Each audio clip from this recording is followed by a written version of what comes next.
start reading the questions. Firstly, what is the Buddhist view of dealing with loneliness? มีสองข้อนะครับข้อแรกก็คือ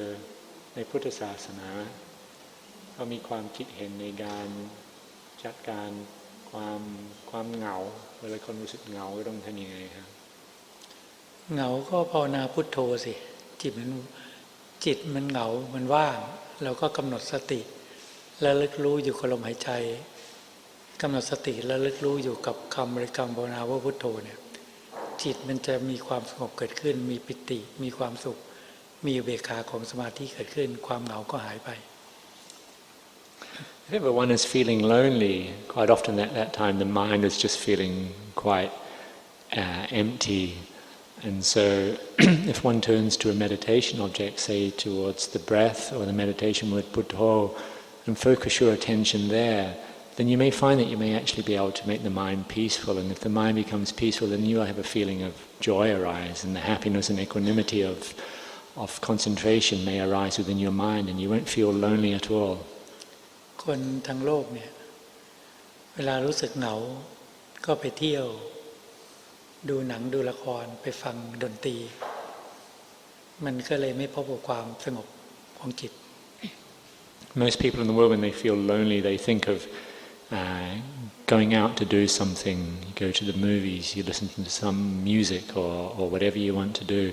and so as a consequence they never meet with peacefulness in their life. เพราะกิเลสก็วางกับดักหลอกให้จิตนั้นให้คิดนึกไปตามรูปเสียงกลิ่นรสสัมผัสไม่ให้จิตสงบ It's because the mental defilements have set a trap. They've laid a trap for us to get trapped in, and all we think of doing is overcoming any kind of suffering through sensory pleasures, and we never think of making the mind peaceful. เพราะฉะนั้นถ้ารู้สึกว่าเหงาจิตว่างก็มากำหนดสติทำสมาธิภาวนาเลยก็จะได้สิ่งที่ดียิ่งขึ้นไป Therefore, if one is ever feeling lonely, then just try to make the mind peaceful, focus upon a meditation object, and you'll find that you'll achieve peacefulness which is greater than any that you can achieve in the world. How would you advise the older folks, especially those living alone and have no families or children, on how to live well for the rest of their life? ท่านอาจารย์จะให้คำแนะนำต่อคนที่สูงอายุแล้วนะครับที่อยู่คนเดียวนะครับไม่มีครอบครัวไม่มีลูกหลานก็คำแนะนำเพื่อจะให้เขาได้ใช้ชีวิตแบบยังมีประโยชน์จนถึงวันตายนะครับก็ให้มีสัจจะบารมีที่จะรักษาศีลบารมีคือรักษาศีล 5ให้เป็นปกติ Firstly, have this barami of satcha, this truthfulness, this wish to honor your word, and so go about honoring the 5 precepts. Always keep them for the rest of your life. มีเวลาว่างมากก็หาโอกาสหาเวลาที่จะสำรวมในอิริยาบถนั่งสมาธิสำรวมในอิริยาบถเดินจงกรมทำบ่อยๆ And if you have a lot of free time, then use this free time to make the mind peaceful. Sit and walk in meditation and practice frequently. ถ้านั่งพับเพียบนั่งขัดสมาธิไม่สะดวกนั่งบนเก้าอี้ก็ได้ And if you don't feel comfortable sitting in a chair, then one can sit in a seat. On the floor, then one can sit in a chair. ถ้าเราฝึกบำเพ็ญศีล 5ให้เป็นปกติบำเพ็ญสมาธิให้เป็นปกติเมื่อถึงข่าวขับขันเมื่อมีโรคภัยไข้เจ็บมันเกิดขึ้นเมื่อร่างกายจะแตกสลายเราจะมีสติและรู้อยู่กับกรรมฐานที่เราไปคำภาวนา If one's practice has a foundation of sila upon which we develop concentration, then at times of illness or at the critical time before one dies, one will have a foundation of mindfulness and concentration to rely upon. เมื่อจิตยังยึดมั่นถือมั่นในร่างกายนี้ยังเป็นห่วงร่างกายนี้เราก็จะใช้เมื่อจิตเราสงบเราก็จะใช้สติปัญญาพิจารณาร่างกายนี้ให้เห็นตามความเป็นจริง And one will be able to use the strength of the wisdom that one attains from developing concentration to reflect upon the truth of the body so as to let go of its attachment towards the body. ว่าร่างกายนี้ประกอบด้วยธาตุดินธาตุน้ำธาตุลมธาตุไฟ ประชุมกันขึ้นมาแล้ว เดี๋ยวก็มีความแปรเปลี่ยนไป และที่สุดก็กำลังจะเสื่อมกำลังจะแตกสลายลงไป ถ้าเราใช้สติปัญญาสอนจิตให้เห็นความเปลี่ยนแปลงความไม่เที่ยงความไม่ใช่ตัวตนเนี่ยจิตเราก็จะปล่อยวางความยึดมั่นถือมั่นในกายตนแล้วจิตเราจะเข้าสู่ความสงบที่ละเอียดขึ้น And if one uses one's mindfulness and wisdom to reflect upon the true nature of the body, to see that the body is comprised of the four elements of earth, water, air and fire, which come together temporarily and then must break apart. When reflecting like this, then one will see the true nature of the body and begin to let go of its attachment towards the body, and the mind will be more well prepared at that moment of death. เราก็จะมีปัญญารู้เท่าทันตามความจริงว่าร่างกายนี้ไม่ใช่จิตนี้จิตนี้ไม่ใช่ร่างกายนี้จิตเราก็จะปล่อยวางความยึดมั่นถือมั่น Because the mind will see that the body is not the mind and the mind is not the body, and so at that time it will be able to let go of its attachment and identification with the body as being oneself. เวลากำหนดทำสมาธิภาวนาเมื่อมีทุกเวทนาเกิดขึ้นเนี่ยเราก็สามารถใช้สติปัญญาพิจารณาเห็นความไม่เที่ยงของทุกเวทนาเพื่อให้จิตปล่อยวางความยึดมั่นถือมั่นในร่างกายเพื่อให้จิตปล่อยวางความยึดมั่นถือมั่นในเวทนาที่เกิดขึ้น And having practiced concentration, then whenever painful feelings, dukkha vedana, arise upon the body, one can use one's mindfulness to reflect upon these, to see that the nature of these painful feelings is that they arise and that they cease, and one will not attach to them.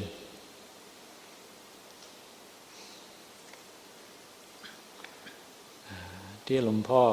in the Vinaya, it is a major offence if a monk is falsely saying that he has attained or has jhana attainment with the intention to boast. What if the monk says he has attained out of compassion to inspire others to practice? Is it breaking the Vinaya? ข้อครับคนนี้ก็เข้าใจว่าก็เป็นผิดวินัยถ้าพระก็อวดอุตริมนุสธรรมนะครับหรือว่าก็บอกว่าเขาสามารถเข้าฌานได้แต่ว่าจริงตามความเป็นจริงทำไม่ได้เกิดเจตนาจะโอ้อวดนะครับแต่ถ้าพระว่าเขาได้บรรลุธรรมแล้วเพื่อที่จะให้พวกผู้ฟังได้มีกำลังใจที่จะปฏิบัติต่ออย่างนี้ยังถือว่าผิดวินัยไหมอาจารย์คือถ้าพูดความจริงไม่ผิดวินัยถ้าพูดสิ่งที่ไม่จริงผิดวินัยไม่ผิดวินัยถ้าพูดความจริงไม่ผิดวินัยถ้าพูดสิ่งที่ไม่จริงผิดวินัย If one speaks truth, then it's not wrong by the Vinaya. If one is not speaking the truth, then that is always wrong. อวดอุตริหมายถึงว่าพูดหรือแสดงเหมือนว่าให้คนอื่นเข้าใจผิดคิดว่าตัวเองมีคุณธรรม หรือบรรลุมรรคผลแต่ว่าความจริงไม่ได้บรรลุมรรคผลอะไรอันนี้เรียกว่าอวดอุตริในสิ่งที่ไม่มีจริงในจิตใจเจ้าของ The offense here in the Vinaya is to make claims or boasts to attainment which you do not have in yourself, that your mind is not attained to, whether it be, like you say, the jhanas or the stages of the Noble Path.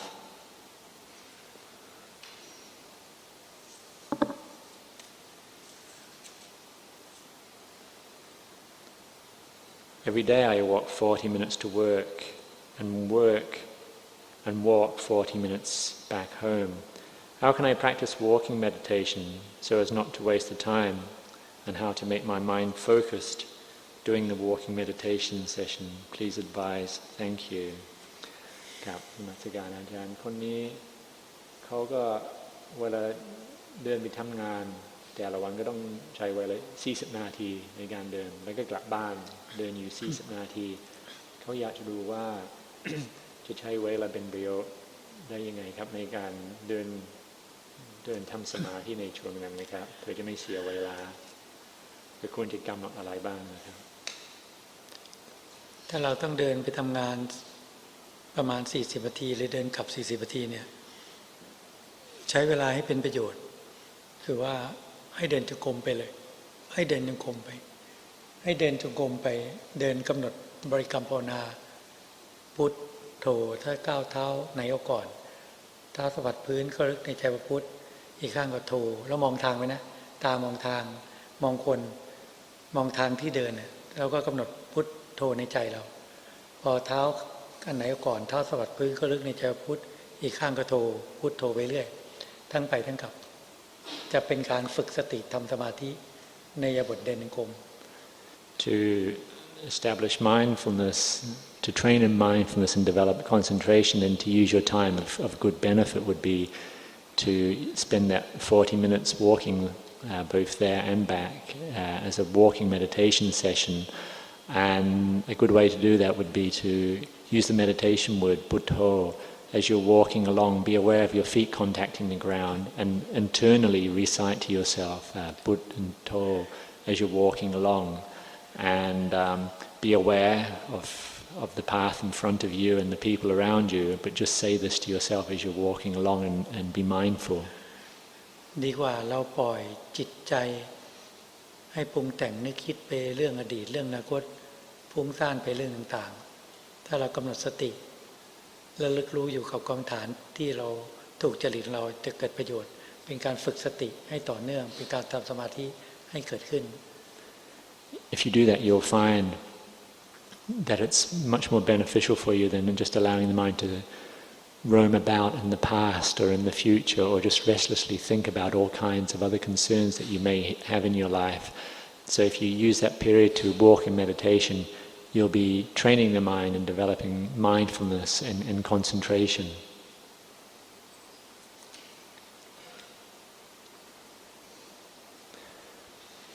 My colleagues are slack in their work, and things don't move fast enough, and they affect my work. I go and tell my boss about this problem. Do I get negative karma for telling this to the boss? I mean well for my colleagues in the company, but my friends say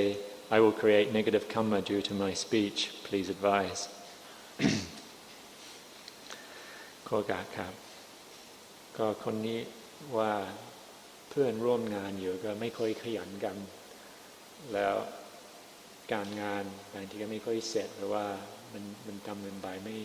ไม่ค่อยเร็วนะครับซึ่งมันจะทำให้งานของเขาก็ไม่เสร็จไปด้วยบางทีเขาจะไปบ่นให้เจ้านายฟังด้วยครับเพื่อนบางคนก็ว่าทำแบบนี้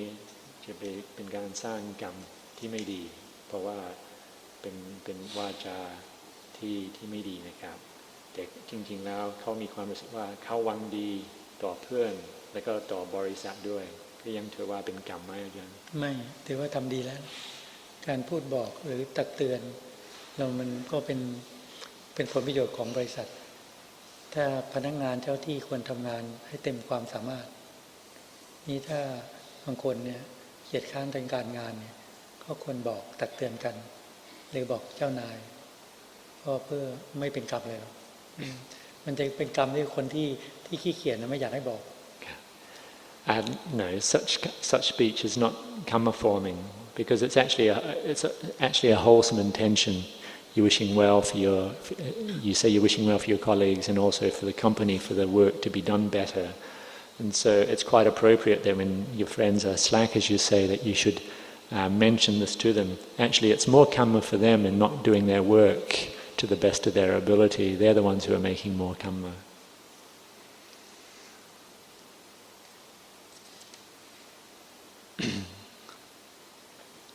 Hi, good morning, Tanajan. May I ask the following questions, please? What is the difference between compassion of a Brahmadeva and that of an Arahant? And secondly, what is the difference between the compassion of an Arahant and that of a Buddha? นมัสการครับข้อนี้ก็มีคำถาม2ข้อแต่มันใกล้เคียงกันนะครับเขาอยากจะรู้ความแตกต่างระหว่างอารมณ์กรุณาของจิตวิญญาณที่มีอยู่ในระดับพรหมกับคนที่ได้บรรลุอรหันต์แล้วหรือว่าความแตกต่างระหว่างอารมณ์กรุณาของพระอรหันต์และก็ของพระพุทธเจ้านะครับทำไมดิอารมณ์กรุณาในใจของคนในแต่ละระดับ ระดับพรหมกับอรหันต์มันต่างกันยังไงหรือว่าอรหันต์กับพระพุทธเจ้ามันต่างกันยังไงครับก็พระพุทธเจ้ามีความเมตตากรุณาที่ประมาณไม่ได้นะ For the Buddha, he has absolutely boundless metta and compassion. อรหันต์ก็มีความกรุณาก็อ่อนกว่าพระพุทธเจ้า An arahant has slightly weaker compassion or weaker compassion than the Buddha. ความเมตตากรุณาของผมก็อ่อนกว่าพระอรหันต์ And the metta and the compassion of a Brahma, then this is less than that of an arahant. ไม่รู้จะอธิบายไงเรื่องนี้ Other than that, I'm not sure what to say.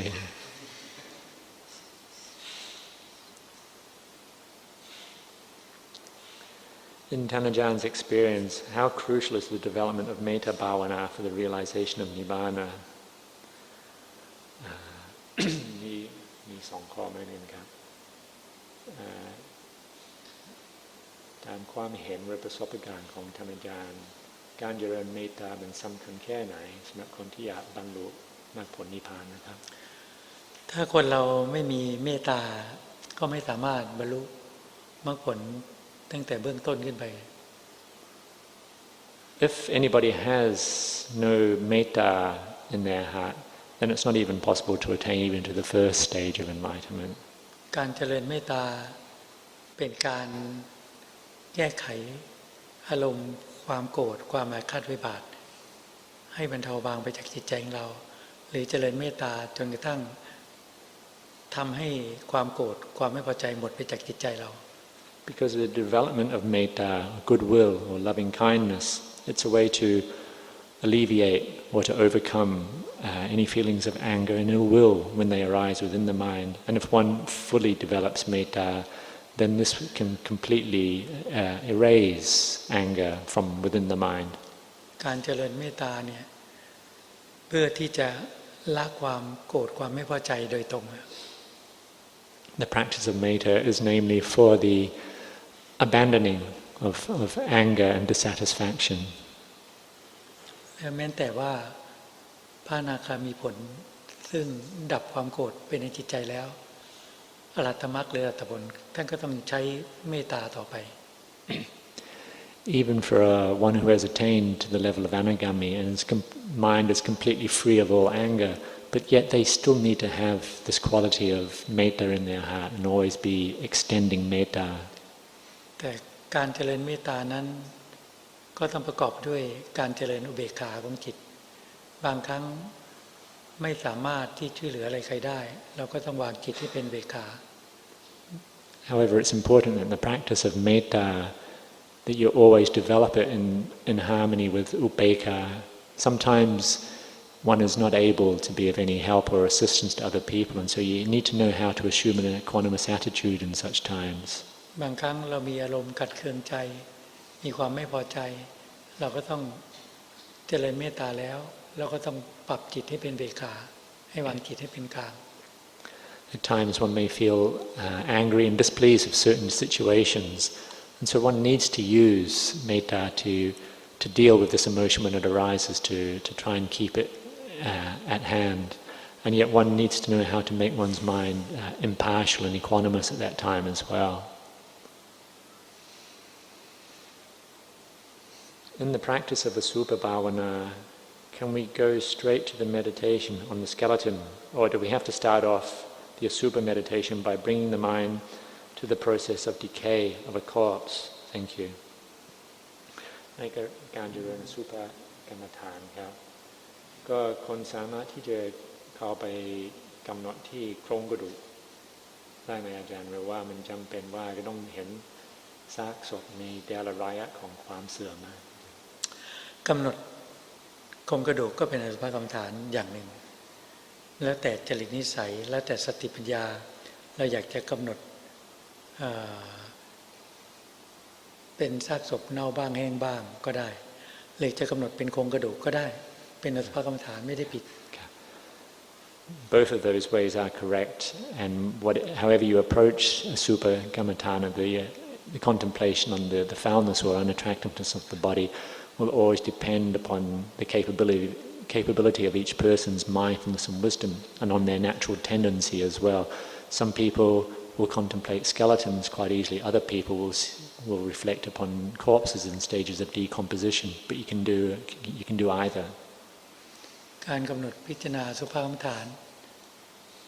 ก็เพื่อให้เห็นความเสื่อมความไม่เที่ยงร่างกายเราจะกำหนด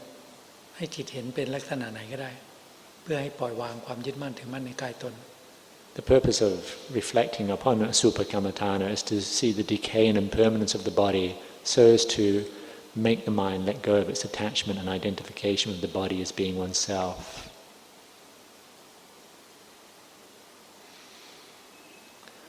A lot of very familiar handwriting here. Good morning, Tanajan.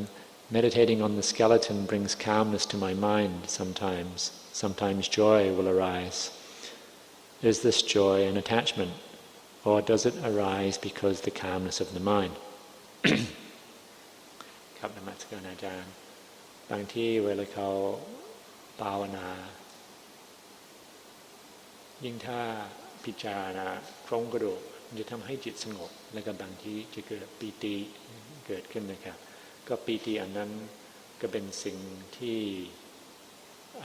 จิตมันเข้าไปยึดติดไหมอาจารย์หรือว่าเป็นปีติของความสงบที่เกิดขึ้นนะครับเป็นปิติของความสงบที่เกิดขึ้นไม่ได้ยึดติดอะไรหรอกมีปิติก็ดีแล้ว That is the joy that arises from the calmness of the mind, and it's not an attachment of the mind in any way.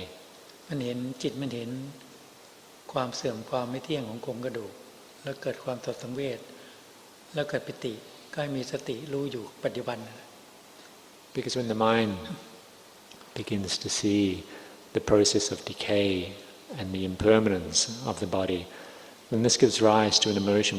This sobering realization gives rise to what's sometimes called like a sobering sadness. But then that quickly transforms into joy, and this is all due to the practice of meditation. เมื่อเรามีสติปัญญาเห็นโครงกระดูกหรือมีสติปัญญาเห็นความไม่เที่ยงของโครงกระดูกแล้วจิตมันปล่อยวางชั่วคราวจิตมันจึงเกิดปิติเกิดขึ้นอันนั้นก็เห็นด้วยปัญญาก็ถูกแล้วล่ะ If one goes about contemplating the skeleton and can see the impermanence of the skeleton, then once again this will give rise to joy. This is joy which is arising due to wisdom. แต่ต้องพยายามบำเพ็ญศีลสมาธิปัญญาให้เห็นความเสื่อมความไม่เที่ยงของร่างกายนี้อยู่บ่อยๆ However, it is necessary that you practice the path of sila, samadhi and panya with the aim of trying to see the impermanence of the body frequently. ถ้าอินทรีย์ไปมีแก่กล้าเห็นเต็มรอบของเขาหรือเห็นชัดขึ้นในจิตนะจิตจึงจะปล่อยวางความยึดมั่นถือมั่นในกายตนได้ And if one's insight into the body, if one sees this frequently and it develops to great maturity, then one can completely let go of one's attachment to the body. ในเบื้องต้นนะก็จะปล่อยวางความยึดมั่นถือมั่นในกายตนได้ส่วนหนึ่งจาก3ส่วน Initially, one will only let go of one portion of attachment towards the physical body, one portion out of 3 portions. ถ้าปล่อยวางได้ส่วนหนึ่งก็บรรลุพระโสดาบันผลแล้วล่ะ And by letting go of that first portion is what we call the attainment to Sotapanna, the stream enterer. ถ้าปล่อยวางความยึดมั่นถือมั่นในกายตนได้2ส่วนก็บรรลุพระสกิทาคามีผล The letting go of the second portion is namely the attainment of Sagadagami, the attaining to once returning. ถ้าปล่อยวางความยึดมั่นถือมั่นในกายตนได้ในส่วนที่3ก็บรรลุพระอนาคามีผล And if one completely lets go of all attachment and identification towards the body, then this is what we call attainment to Anagami, the non-returner. Dear Tanajan, may I ask on body contemplation, how does one know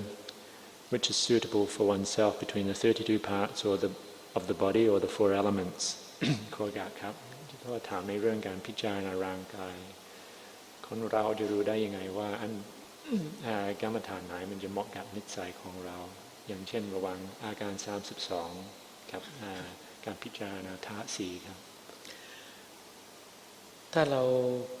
พิจารณาอย่างไหนแล้วจิตมันเห็นชัด แล้วปล่อยวางได้ก็ถูกจริตกับอันนั้น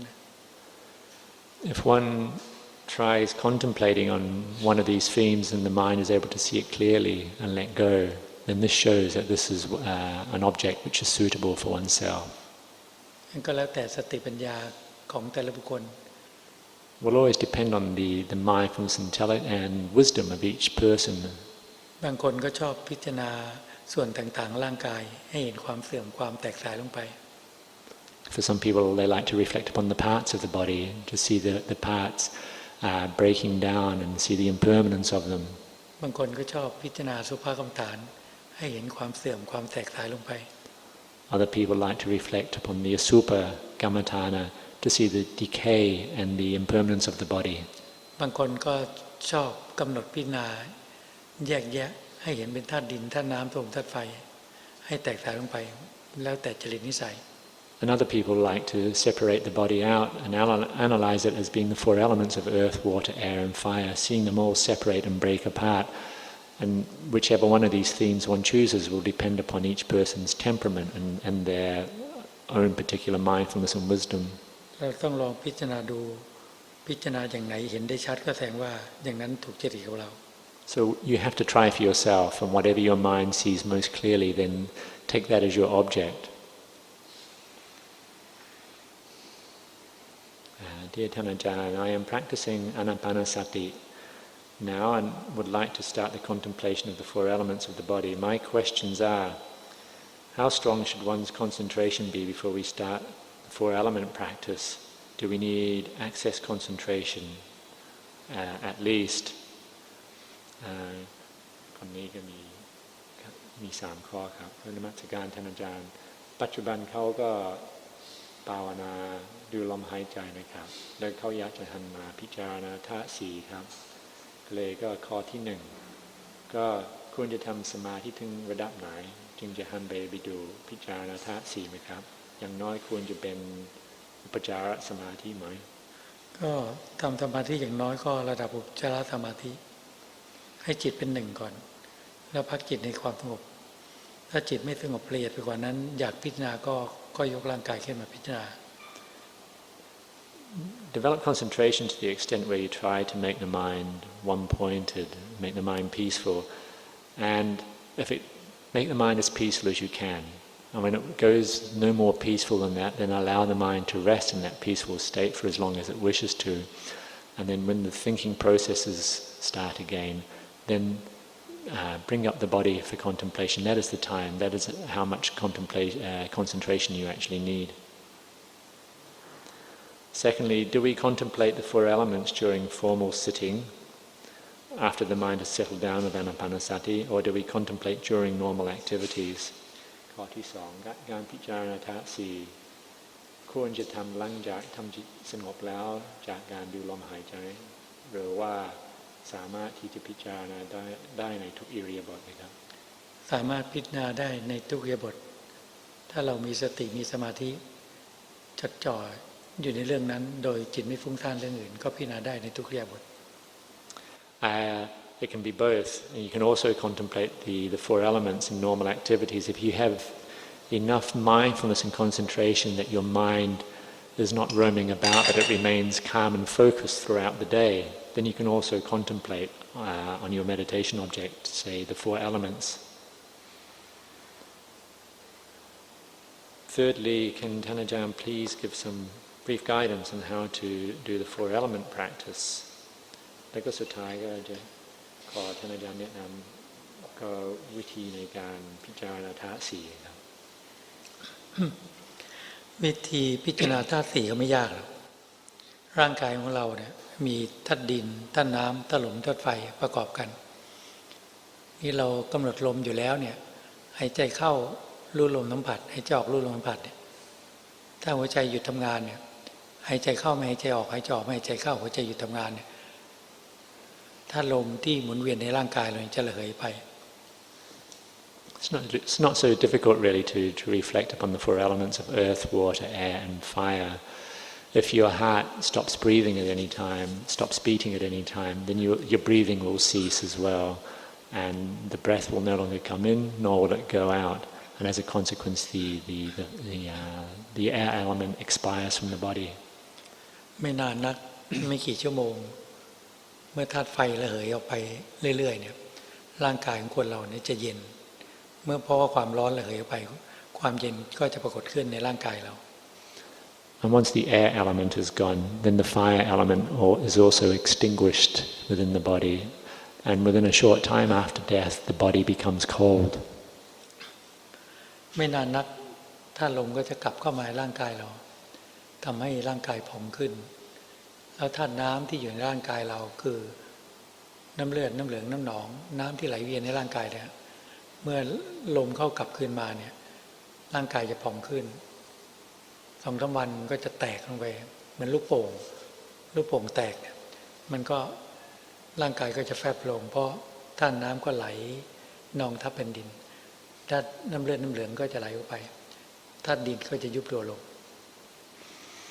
However, the internal air element can still function within the body, and over time the body can actually become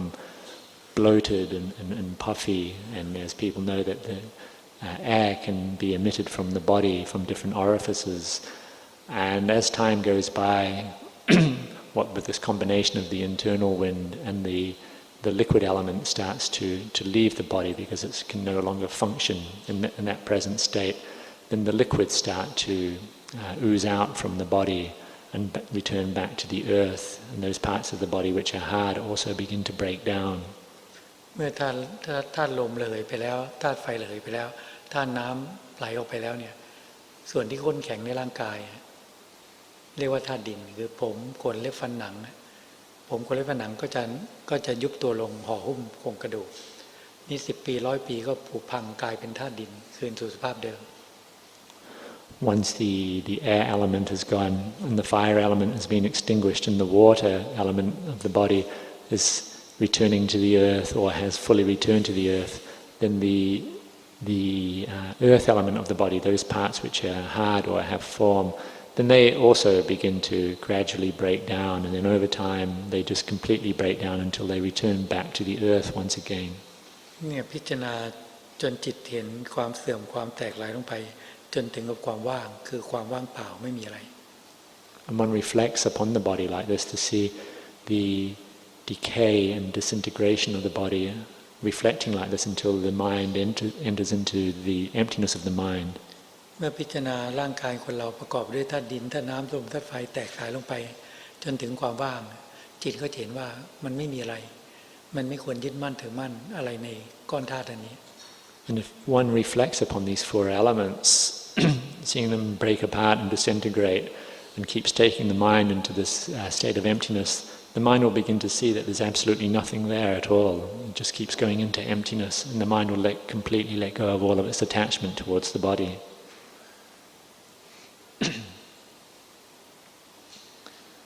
Ajahn, when the mind becomes silent, half the time, the knowing is more prominent. What is the next step? สำหรับคนที่สามารถทำให้จิตสงบเป็นส่วนใหญ่ครับก็แล้วก็เวลาทำสงบอยู่ก็การรู้ในขณะนั้นก็เด่นนะครับเขาควรทำยังไงต่อครับการรู้เลยความรู้การรู้เหมือนกับว่าผู้รู้มันกำลังเด่นอยู่ในช่วงนั้นก็ถ้าจิตสงบแล้วก็พักจิตในความสงบเมื่อจิตถอนจากความสงบเริ่มนึกคิดไม่มีอารมณ์อะไรเริ่มนึกคิดก็มาพิจารณาร่างกายนี่แหละ Having made the mind peaceful or silent, then allow the mind to rest in that peaceful state once again.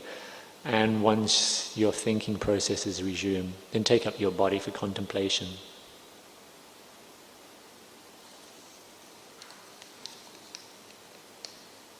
Dear Lumpao, when I'm aware of my defilements, I can see a lot of greed, anger and delusions arising in my mind. Sometimes I feel very bad about this and lose my confidence in myself. May I seek your advice? Thank you. ครับนมัสการครับเขาบางทีเวลาเขารู้อยู่ว่าเขามีกิเลสความโลภความโกรธความหลงอยู่ในใจของเขาก็จะทำให้รู้สึกแบบท้อแท้นะครับ แล้วก็ที่เสียกำลังใจในการปฏิบัติก็ควรจะทำยังไงครับก็หาอุบายให้เกิดศรัทธาในการปฏิบัติหาอุบายให้เกิดศรัทธาในการปฏิบัติ Try to develop skillful means so as to give rise to the faith to go about the practice ให้ดูปฏิปทาของพุทธเจ้าเป็นแบบอย่างให้ดูปฏิปทาของพระอรหันตสาวกทั้งหลายเป็นแบบอย่างว่าท่านบำเพ็ญบารมีมาแบบไหนจึงทำจิตให้บริสุทธิ์ได้ Always look to the practice of the Lord Buddha or his arahant disciples and see how they had to go about their practice so as to cleanse and purify the mind เวลามาพิจารณามรณานุสติพิจารณาความตายเพื่อที่จะไม่จิตใจนิ่งนอนใจหรือประมาทจนเกินไป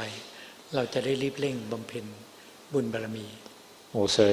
frequently reflect upon death, Marananasati, just so that your mind will not be complacent, and this will urge you to go about the practice and develop goodness in your life.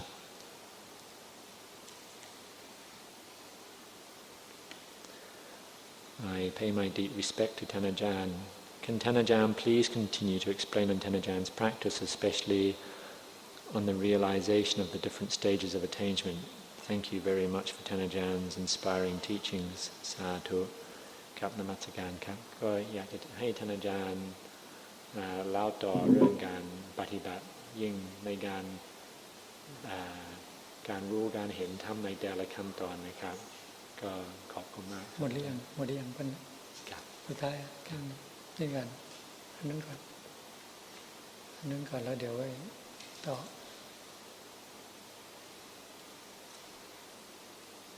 And just put that one on ice for a while. Whoa, there's a page here.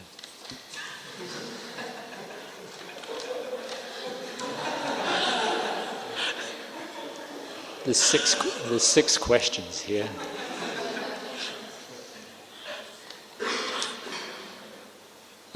Dear Ajahn Dan,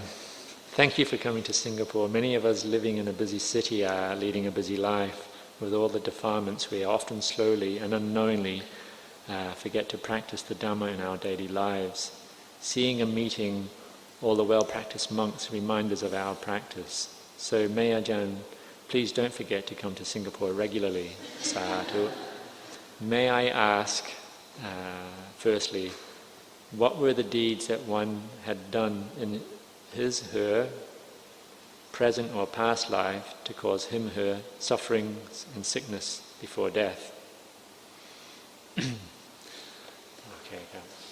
ก็เริ่มต้นด้วยนมัสการท่านอาจารย์ก็ขอบคุณท่านอาจารย์ที่ได้มาเยี่ยมสิงคโปร์ก็คนที่อยู่สิงคโปร์ก็บางทีก็ชีวิตก็ดำเนินชีวิตโดยเร่งรีบนะครับแล้วก็ไม่ค่อยมีเวลาว่างก็แล้วโดยที่มีกิเลสก็บางทีเราก็ไม่มีโอกาสหรือเริ่มที่จะมาปฏิบัติธรรมด้วยครับเลยการเห็นครูบาอาจารย์มามันจะช่วยเตือนเราให้ต้องภาวนาด้วยเลยขอให้ท่านอาจารย์มาสิงคโปร์บ่อยๆด้วยครับก็แต่ขอถามว่าข้อหนึ่งก็การกระทำอันใดที่คนเราได้ทำในชาตินี้หรือชาติก่อนที่ทำให้เราได้เป็นทุกข์หรือป่วยหนักก่อนตายนะครับก็บางทีเราเคยทำสิ่งที่ผิดศีลธรรมมาแต่อดีตมันก็เลยมาให้ผลในปัจจุบันชาติที่มีโรคภัยไข้เจ็บมาเบียดเบียนบ้าง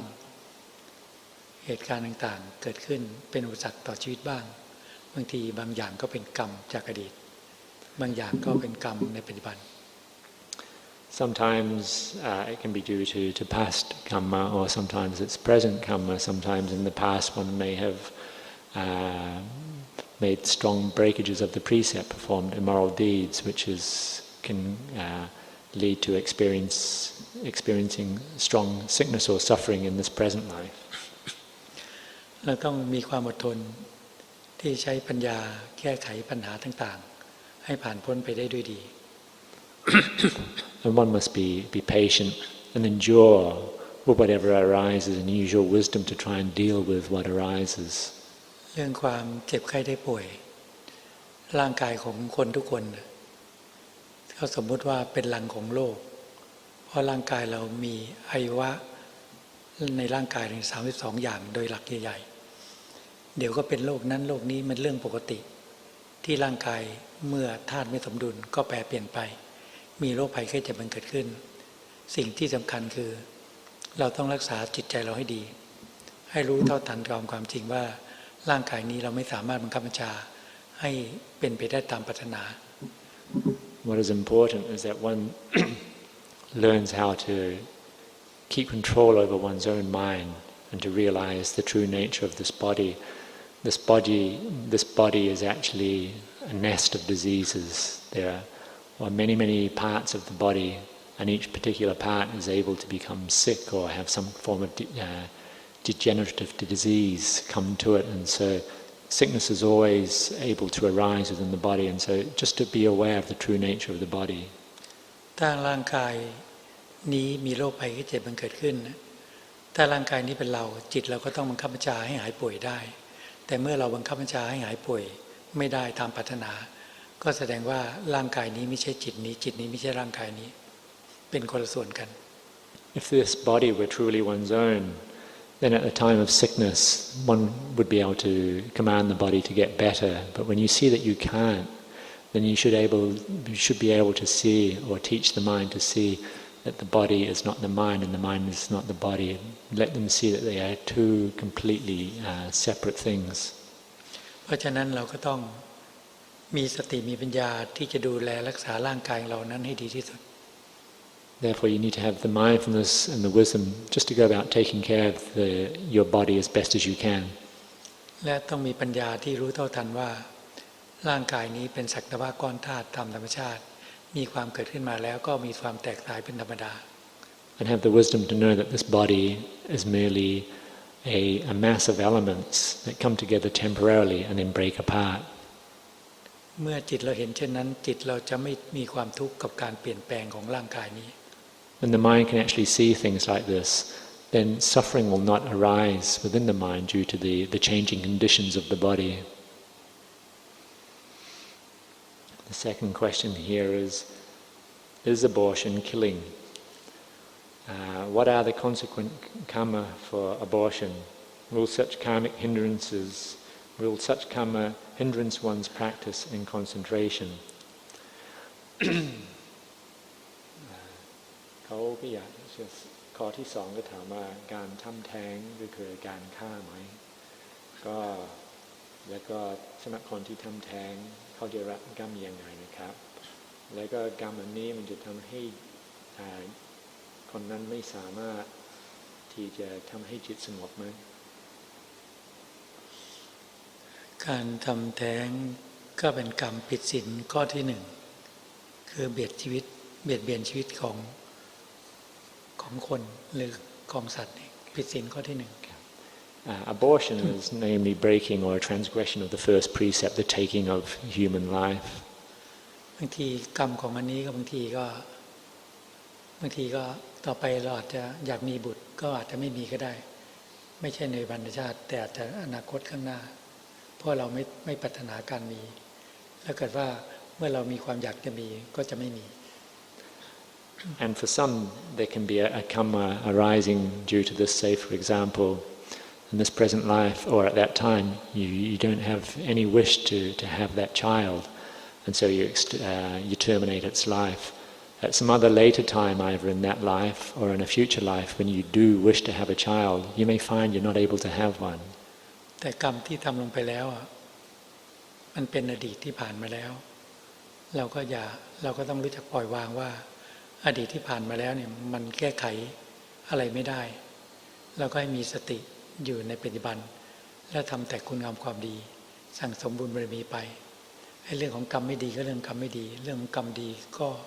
เรื่องของกรรมดีมันคนละส่วนกัน And if one has had an abortion done at any time, then one has to accept that the past is now the past and try to put that down, let it go, and develop your practice here in the present moment and develop goodness, and to realize that wholesome and unwholesome deeds, they are a completely different thing, and so the unwholesome ones have been done and you leave them to themselves, and now it's time to go ahead and deal with what's wholesome in your life and good and develop that. ทุกคนนะเคยเกิดมาหลายภพหลายชาติในวัฏสงสารนั้นยาวนานบางทีความไม่รู้ครอบงำจิตก็ทำในสิ่งที่ผิดศีลธรรมในสิ่งที่ไม่ถูกต้องก็มีมามากหรือแม้แต่ในปัจจุบันชาติเนี่ยเราใช้ชีวิตผ่านมาเมื่อแต่เดิมเราเคยมีความหลงเราก็กระทำในสิ่งที่ผิดศีลธรรมแต่เมื่อเรารู้แล้วเราก็ไม่กระทำอีก All of us will have taken on countless births in this cycle of samsara, and due to the power of ignorance in our minds, we would have done broken precepts or performed immoral deeds over so many times. This is all due to delusion in the mind, and even in this present life, due to the delusion, one will have made breakages of the precepts. But once you realize that you have done that, then it's time to make amends for that and decide not to do it again. เพราะฉะนั้นเราทั้งหลายไม่ควรกังวลใจกับเรื่องอดีตที่ผ่านมาแล้วไม่ควรกังวลใจกับอนาคตที่ยังมาไม่ถึงให้มีสติมีปัญญาตั้งมั่นอยู่ในปัจจุบัน Therefore, people shouldn't be worried or get stuck in the things that they have done in the past, nor should they be overly concerned about the future. What is important is that you have your mindfulness focused in the present moment, be dealing with what's happening in the present. ให้ตั้งใจว่านับแต่นี้เป็นต้นไปเราจะบำเพ็ญแต่คุณงามความดีเราจะบำเพ็ญศีลบารมีสมาธิบารมีปัญญาบารมีให้ยิ่งขึ้นไป Having the determination that from this moment on that you're only going to try to develop goodness in your life and develop this path of moral virtue, concentration and wisdom, just so as to keep developing yourself. สงสัยปัญหาแผ่นนี้คงไม่ได้เล่าประวัติการปฏิบัติส่วนตัวอีกแล้ว Looks like by the time we answer all of these, probably won't get onto the question about the Ajahns' practice. มาคราวหน้าก็นัดดีว่าไม่ต้องถามปัญหาอะไรเราก็ถามปัญหาข้อเดียวปัญหาการปฏิบัติภาวนาของอาจารย์จะได้ตอบได้มาคราวหน้าก็บอกว่าไม่ต้องถามปัญหาอะไรหรอกเขียนมาอันเดียวว่าให้เล่าเรื่องการปฏิบัติแค่นั้นแหละง่ายดี Next time I come, you don't have to write any questions at all. Just write one, just to have the Ajahn relate his practice, because that will take some time. นั้นพอจะตอบปัญหาก็มีปัญหายังไม่จบต่อไป If one, due to ignorance and defilements, breaks the precepts before knowing the true Dhamma, what should one do then? Will such wrong actions obstruct one's practice? ถ้าคนเราก็ได้กระทำอะไรที่เป็นผิดศีลธรรมโดยมีความหลงครอบงำจิตนะครับและในขณะนั้นเราก็ยังไม่รู้เรื่องเกี่ยวกับพระธรรมก็คนนั้นก็ควรทำยังไงครับก็การกระทำนั้นที่เคยทำมาแล้วก็มันจะเป็นอุปสรรคต่อการปฏิบัติไหมก็เนี่ยเมื่อกี้ก็ตอบไปแล้วนะใช่ไหมก็ที่ตอบเมื่อกี้นี่ก็อยู่ในเรื่องนี้แหละ That third point was basically being answered just before. มันก็มีอุปสรรคบ้างแต่ว่าเราก็ต้องอย่าไปกังวลใจเรื่องอดีตที่ผ่านมาแล้วให้ทำเป็นปันที่ดีที่สุด So just to recap on that, okay, so there will be some obstructions in one life, but don't hold on to them or don't dwell on that. Just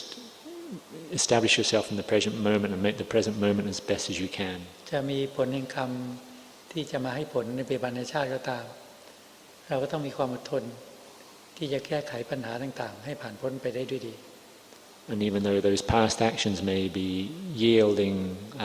the vipaka, the results here in this present life, just always try to have the mindfulness to be wisely dealing with whatever arises in your life. บางทีมีอุปสรรคในการดำเนินชีวิตของเราไม่รู้จะแก้ไขปัญหาอะไรไม่รู้จะแก้ไขปัญหาไงเราก็คิดง่ายๆว่าคงเป็นเรื่องของกรรมเราก็ยอมรับความจริง Sometimes you may have obstacles in your life and you just don't know how to deal with them or what you should do or what actually caused them. Then sometimes just give that up to karma and just admit that, okay, it's probably karma. Ajahn mentioned a few times to discern body and mind. Could Ajahn elaborate further on how to do it, please? ท่านอาจารย์ก็เคยพูดถึงการรู้กายกับใจเขาอาจจะไม่ถึงว่าความแตกต่างระหว่างกายกับใจหรือแยกกายกับใจออกกันนะครับก็อยากจะขอให้ท่านอาจารย์ก็อธิบายต่อได้ไหมนะก็แบบที่พูดให้ฟังอยู่เสมอว่า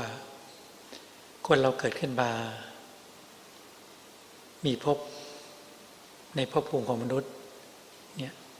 กำเนิดขึ้นมาก็มีกายกับใจประกอบกันในร่างกายนี้นี่ร่างกายของคนเราเนี่ยประกอบด้วยธาตุดินธาตุน้ำธาตุไฟจิตวิญญาณก็เป็นส่วนหนึ่งและจิตวิญญาณเนี่ยที่หลงยึดมั่นถือมั่นในร่างกายว่าเป็นตัวตนเราเนี่ยแต่ว่าจิตวิญญาณนี้ก็ไม่สามารถบังคับบัญชาให้ร่างกายนี้เป็นไปได้ตามปรารถนาคือว่าร่างกายป่วยก็ไม่สามารถบังคับบัญชาให้หายป่วยได้ร่างกายแก่ก็ไม่สามารถบังคับบัญชาให้ร่างกายกลับเป็นเด็กวัยรุ่นอีกได้ร่างกายนี้จะแตกจิตก็ไม่สามารถบังคับบัญชาให้ร่างกายนี้ทรงตัวหรือตั้งมั่นอยู่ได้จึงแสดงเห็นว่าร่างกายนี้ไม่ใช่จิตนี้จิตนี้ไม่ใช่ร่างกายนี้มันเป็นคนละส่วนกันแต่มาใส่ซึ่งกันและกันเพียงชั่วคราวทันปะ When we take birth, there we receive this physical body, and at the time of birth, there is a mind enters. Well, before birth, the mind enters into the body, and so at birth there is a body and a mind, and this body is just made up of these material elements, and over time, when these elements, when they go out of balance, sickness will arise upon the body. And as you were saying before, if the body were truly yours, the mind would be able to command the body to get better, but then you will see that it cannot do so. But however, due to delusion, the mind is always attaching and identifying with the body as being oneself, because the two have always existed together. And so this is what the problem is that you have to try and see that the body is not the mind and the mind is not the body.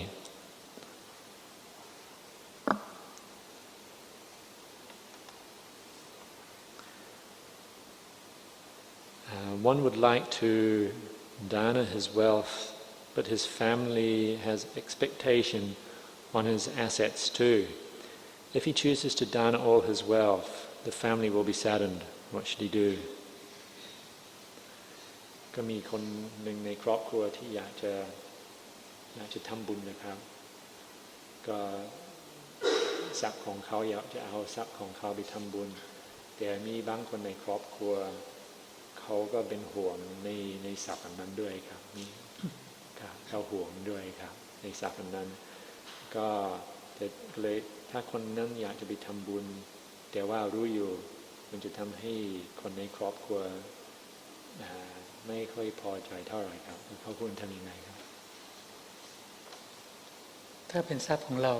เราก็มีสิทธิ์ที่จะทำตามความปรารถนาแต่ถ้าไม่ใช่ทรัพย์ของเราเป็นทรัพย์ส่วนรวมเราก็ต้องปรึกษากันนี้ถ้าความเห็นตกลงกันว่ายังไงก็ทำแบบนั้น If it's your own personal wealth, then that is it's your choice as to what you do with it. However, if it's like family wealth, communal wealth, where different people have a vested interest in this, then you have to talk about how you're going to use these funds. What are the different merits one could accrue if he makes the Dhamma when he is still alive versus if he makes the dana after he has passed on by his will? แล้วก็ในข้อนั้นเขาอยากจะรู้ว่า ความแตกต่างระหว่างการบุญที่ได้รับถ้าคนทำบุญในชนที่เขามีชีวิตกับคนที่ทำบุญหลังจากตายไปแล้วอันนั้นไม่ถึงเขาก็เขียนพินัยกรรมไว้ว่าควรจะทำบุญส่วนนี้ครับ ก็ทำบุญขนาดที่มีชีวิตอยู่ก็ดีเพราะว่าเราจะได้มีปิติมีความปลื้มใจมีความสุขเราได้สละความโลภความตนีทีเหนียวจากจิตใจของเรา In making merit, offering dana while you're still alive, this is good because it gives rise to joy within your heart and it gives rise to this pleasure that you've done something good. แต่ถ้าร่างกายเราแตกสลายไปแล้วเนี่ยเราทำพินัยกรรมไว้เนี่ยแล้วก็คนลูกหลานได้ทำตามพินัยกรรมมาทำบุญอะไรก็ดีเราก็ยังได้รับบุญเพราะเป็นทรัพย์สินของเรา And if you do the dana after you die, like you're saying, you have it bequeathed in your will, then if your relatives do practice according to your will, then you still receive the merit for doing that. แต่ว่าลูกหลานจะทำตามพินัยกรรมที่เราเขียนไว้หรือเปล่าเนี่ยบางทีมีนะเขาทำพินัยกรรมไว้แต่ลูกหลานไม่ทำตามก็ไปใช้จ่ายตามที่ต้องการมันก็มีเหมือนกัน But what is important that those who are left behind to settle your will, are they going to do according to your will and make the merit on your behalf or not? Because there are cases of it not happening.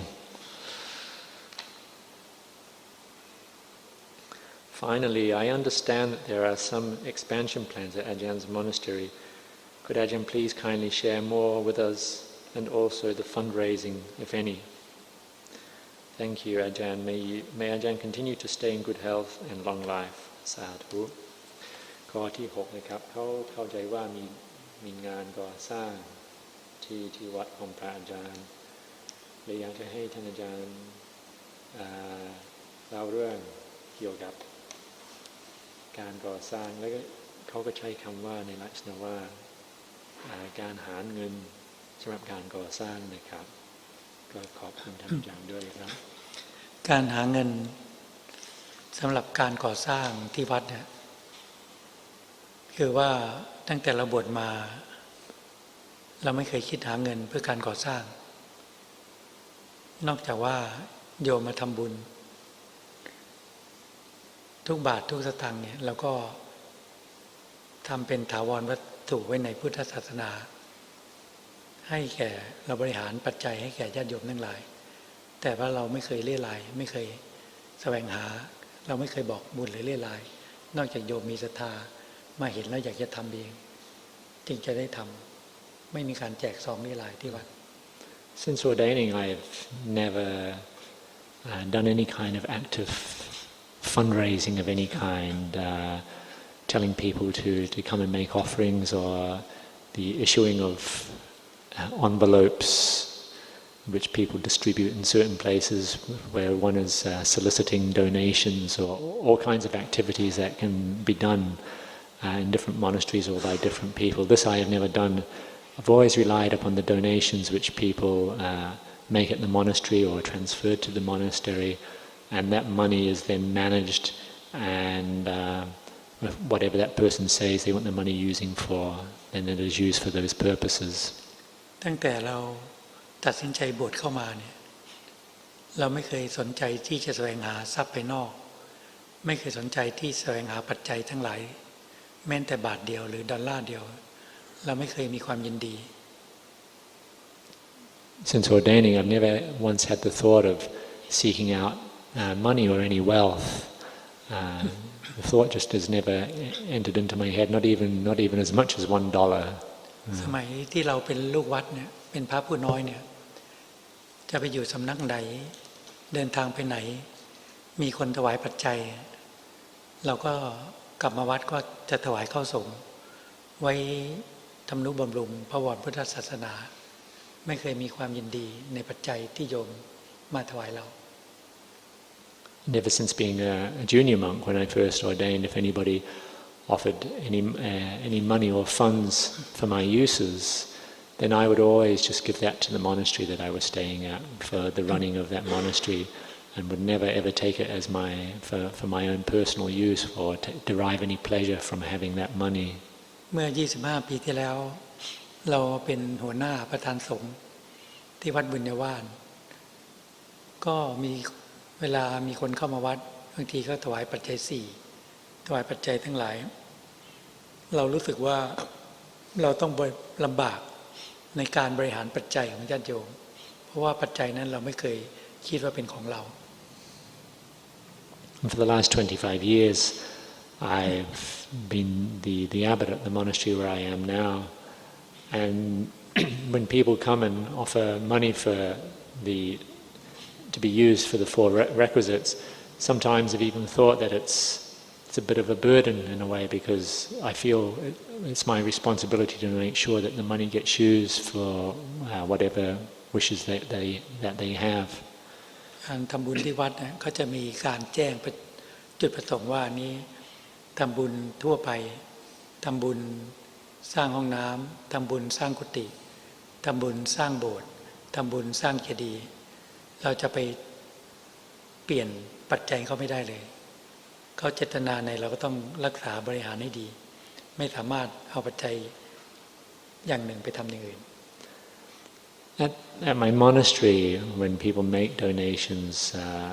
by the donation box, there are several books there where people can actually specify their purpose or their intention when making the donation. So for some, they donate things just for the general expenses of running the monastery. For some, they're making donations for some of the building projects, which are also separated out, whether it be a toilet block or a kuti. หมดเนี่ยไม่ได้เปิดเลย or the Apostata ไม่ Hall. เปิดแต่แรกไม่หมดนะ And ก็ไม่ได้เปิดแต่แรกเราไม่รู้ก็ส่งมาอย่างนี้เราก็ใช้ไม่ไฟตอนแรกไม่มีเสียงอ่อนนะออกไหมไม่ออกตอนแรกออกไหมตอนแรกออกไหม at the very start was this on? Was it okay? Just now, towards the end, the battery finished. Oh, bad mode. แบตอ่อน Can't. นี่อ่อนนอน Any okay. อ่อนแล้ว